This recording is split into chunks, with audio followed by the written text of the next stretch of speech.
vacío del poder real en 1808, y entre 1812 y 1836 experimentaron también los vaivenes del liberalismo constitucional peninsular. La Constitución que en 1812 redactó en Caracas el criollo bayamés Joaquín Infante proponía la creación de un Consejo de Diputados con representantes de 6 regiones de Cuba. Había una especie de principio federal ahí que veremos también a lo largo de todo el siglo XIX, que compartía la autoridad política con un poder ejecutivo encabezado por 3 ministros y otro judicial integrado por media docena de jueces criollos.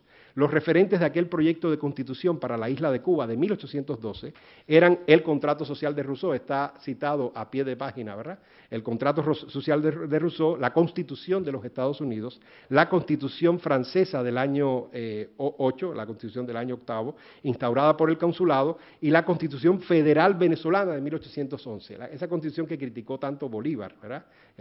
Ese era el modelo de este proyecto constitucional muy temprano para Cuba de 1812. Ideas liberales y republicanas similares a las de Infante aparecieron en casi todas las conspiraciones masónicas, separatistas, abolicionistas o anexionistas que se produjeron en Cuba durante la primera mitad del siglo XIX. La de José Antonio Aponte, también se mencionó esta mañana, la de Ramón de la Luz, la de los Soles y Rayos de Bolívar, la de la Gran Legión del Águila Negra, la de la Escalera e incluso las de Narciso López. Esas estaban todavía en la última estela del republicanismo hispanoamericano de la primera mitad del siglo XIX. Aun cuando ninguna de esas conspiraciones logró generar un movimiento independentista cubano, equivalente a los que tuvieron lugar en Hispanoamérica entre 1810 y 1824, su repertorio ideológico da cuenta de la difusión del republicanismo atlántico en una región como el Caribe, donde el statu quo colonial logró prevalecer hasta la segunda mitad del siglo XIX.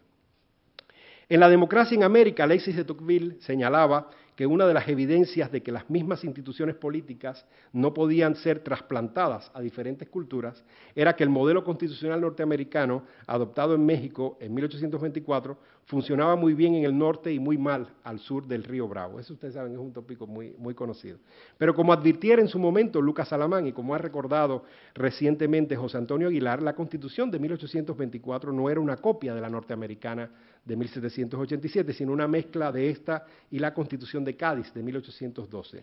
En todo caso, las grandes dificultades que debió enfrentar la República Mexicana a partir de entonces no pueden reducirse a un mal diseño institucional y mucho menos a un problema innato, podríamos decir, o endógeno de cultura política. Luego de las batallas de Junín y Ayacucho y la independencia del Perú, el dilema de la construcción de las nuevas repúblicas dividió a los caudillos y los letrados hispanoamericanos. Casi siempre que se estudia el diseño de utopías, en esa etapa de consolidación republicana se piensa en el proyecto de confederación lanzado por Bolívar en la convocatoria al Congreso de Panamá de 1826. Sin embargo, además de que esa no fue la única utopía republicana de aquellos años, por lo general se obvia el hecho de que la Unión Bolivariana descansaba sobre la defensa de repúblicas unitarias y presidencialistas, con instituciones fundadoras del autoritarismo hispanoamericano como la presidencia vitalicia y el Senado hereditario, que Bolívar, como sabemos, tomó de la Constitución haitiana, esa Constitución haitiana que se mencionaba hoy en 1816. Es cierto que hay un pasaje de Bolívar donde él dice que sí, que los hispanoamericanos no deben seguir el ejemplo de la Revolución haitiana, pero en la introducción a la Constitución de Bolivia de 1826, Bolívar dice que la Constitución más perfecta que se ha intentado en el mundo americano es la haitiana, y toma esas dos instituciones de ahí. Aquella Constitución de Bolivia, defendida por Bolívar y Sucre en 1826 como garantía de la Confederación Hispanoamericana, provocó el rechazo de los más importantes letrados de la época. Esto es un debate, una polémica que no ha sido reconstruido, creo yo, del todo. La polémica entre Bolívar y sus contemporáneos. Andrés Bello, José Joaquín Olmedo, Vicente Rocafuerte, José María Heredia, Félix Varela, Manuel Lorenzo de Vidaurre, Lorenzo de Zavala e incluso Fray Servando Teresa de Mier, quien a pesar de ser contrario a un federalismo extremo, también criticó al final de su vida el despotismo que entrañaba el régimen boliviano. Esa fractura entre los caudillos, Bolívar, Sucre, Flores, Páez, Santander por un lado, y los letrados hispanoamericanos, tuvo consecuencias desastrosas para la estabilidad de los nuevos estados y propició un generalizado espíritu de desencanto entre los próceres de la independencia. El poeta José María Heredia resumirá aquel desencanto en su poema A Bolívar. Cito algunos versos de este poema, ya estoy terminando. Libertador, y callas, decía Bolívar, cuando insano truena un rebelde, ocioso el rayo vengador yace en tu mano, y ciñes a un faccioso tu espada en galardón, a error tan triste permite a mi dolor que corra un velo. Si patria no ha de haber, ¿para qué venciste? Ay, los reyes dirán con burla impía que tantos sacrificios fueron vanos y que solo extirpaste a los tiranos para ejercer por ti la tiranía. Esto lo decía un bolivariano, es decir, ustedes tienen que entender, un poeta romántico cubano que había sido expulsado de Cuba precisamente por pertenecer a una logia masónica que se llamaba Los Soles y Rayos de Bolívar. O sea, era un bolivariano en su juventud que quería llevar la independencia a Cuba con el apoyo de la Gran Colombia y también de México. Ustedes saben, cuando Heredia pasa esas temporadas entre Boston, Nueva York y Filadelfia, tiene una polémica muy intensa con Félix Varela, otro de los cubanos exiliados, que era contrario a que la independencia de Cuba se hiciera con auxilio de México. Félix Varela en el periódico El Habanero escribe varios artículos oponiéndose a que México y Colombia auxilien a los cubanos a independizarse, porque pensaba que iba a quedar allí una deuda de gratitud que podría comprometer la soberanía futura de Cuba. Pero Heredia no, Heredia era partidario de que la independencia cubana llegara, aunque fuera por medio de una invasión separatista.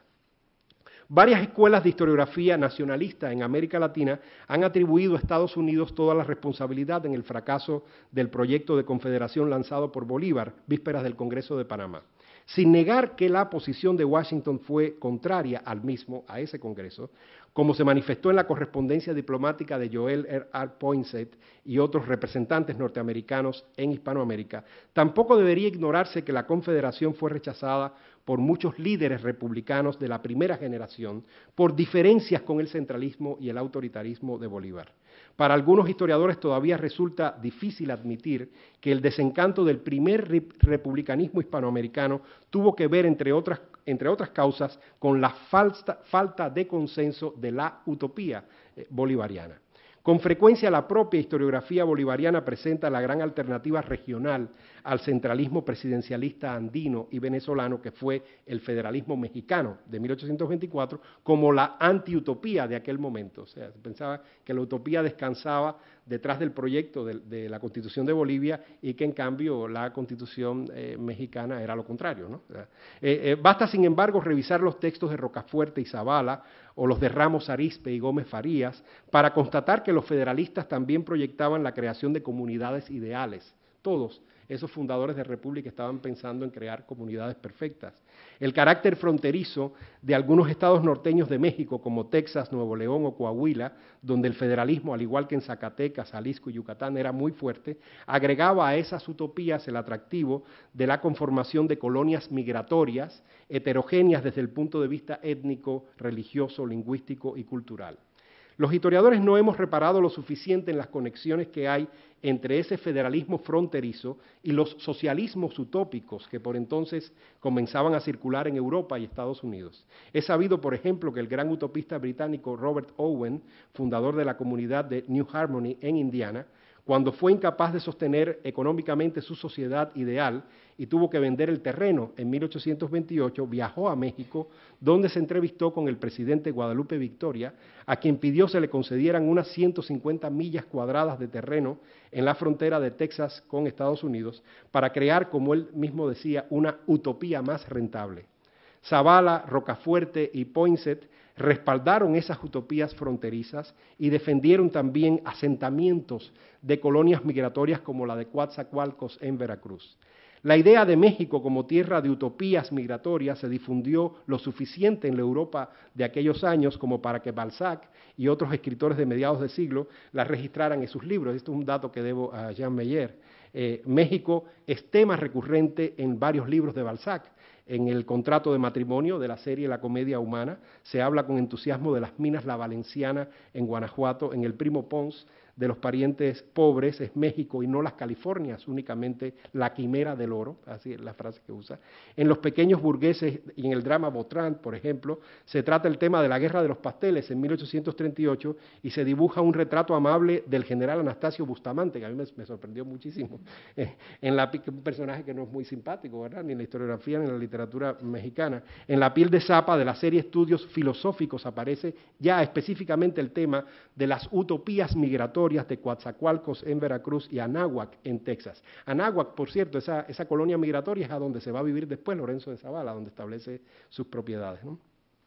La historiografía nacionalista ha juzgado con severidad a algunos defensores de aquellas utopías, como el propio Zavala, Rocafuerte o Poinsett, que es este terrible embajador de Estados Unidos, ¿no?, de muy mala memoria en México, por el respaldo que las mismas suponían a la secesión de Texas y otros territorios. Sin embargo, esos juicios por lo general demandan de aquellos letrados y políticos un nacionalismo que ellos no podían poseer por vivir precisamente en el momento republicano, cuando la contraposición entre las dos Américas no se había afianzado en el imaginario cultural ni en la política exterior de los nacientes estados. Zavala, Rocafuerte y Poinsett tenían además una posición de avanzada en una materia tan sensible y a la vez decisiva para la construcción republicana como la de la tolerancia religiosa, no reconocida, como sabemos, por la Constitución de 1824. Es interesante contraponer la idea de comunidades heterogéneas desde el punto de vista étnico, religioso, lingüístico y cultural que sustentaba aquellas utopías migratorias con el proyecto de homogeneización ciudadana que defendió el republicanismo hispanoamericano en las primeras décadas de independencia. Y ahora ya me quedan solo unos últimos párrafos donde voy a entrar en debates del presente. No sé si me quede bien, pero bueno, me voy a arriesgar. Dice, para Bolívar, San Martín, Sucre y otros caudillos de aquella gesta, la diversidad social de los antiguos reinos del Imperio Borbónico era un obstáculo y no una ventaja para la edificación republicana. Esa era la principal diferencia que observaban en el proceso, a su entender, virtuoso de la emancipación de las 13 colonias y el nacimiento, según ellos, enviciado de origen, que es una frase que usa Bolívar, de la nueva Hispanoamérica. En la defensa de comunidades heterogéneas por parte de algunos letrados de aquella generación, como Rocafuerte, Zavala, Vidaurre y Heredia, no sería imposible leer tal vez un atisbo de lo que hoy llamamos así rápido y malamente multiculturalismo. Como toda revolución, la hispanoamericana de independencia no escapó a la paradoja de haber sido realizada por sujetos del antiguo régimen. Esa es una paradoja de todas las revoluciones. Los pueblos y las élites, el clero secular y regular, los ayuntamientos y las audiencias, la oficialidad y la soldadesca de ambos ejércitos, los peninsulares y las castas, los criollos y los indios que se involucraron en aquella gesta eran la mejor prueba de la diversidad estamental y corporativa del mundo virreinal. Era un mundo intensamente político, como sabemos, el de los antiguos regímenes virreinales, contrario a lo que dice el propio Bolívar en algunos de sus textos. Dice, no existía la política, decía Bolívar, en el mundo del antiguo régimen. A diferencia de los padres fundadores de Estados Unidos, los líderes de la independencia hispanoamericana pensaron que había que destruir totalmente aquel pasado y edificar un futuro de repúblicas armoniosas y perfectas en las que el ejercicio de derechos y deberes de una ciudadanía libre e igual ante la ley produciría automáticamente la felicidad de los habitantes del Nuevo Mundo. En sus tristes días finales, narrados magistralmente por Gabriel García Márquez y Álvaro Mutis, Bolívar comprendió que aquellas repúblicas imaginadas estaban hechas de aire. Es una frase de él, el aire de las nobles ideas y de las cartas magnas convertidas en fetiches. Desde la distancia de 2 siglos, podemos decir que los primeros republicanos no fueron los únicos que soñaron quimeras y confiaron excesivamente en la regeneración de la especie humana por obra de leyes sabias y perfectas. Liberales y conservadores del siglo XIX, nacionalistas y socialistas del XX, neoliberales y populistas de hoy también han construido sistemas evanescentes que carecen de encarnación real en la mayoría de sus pueblos. Gracias.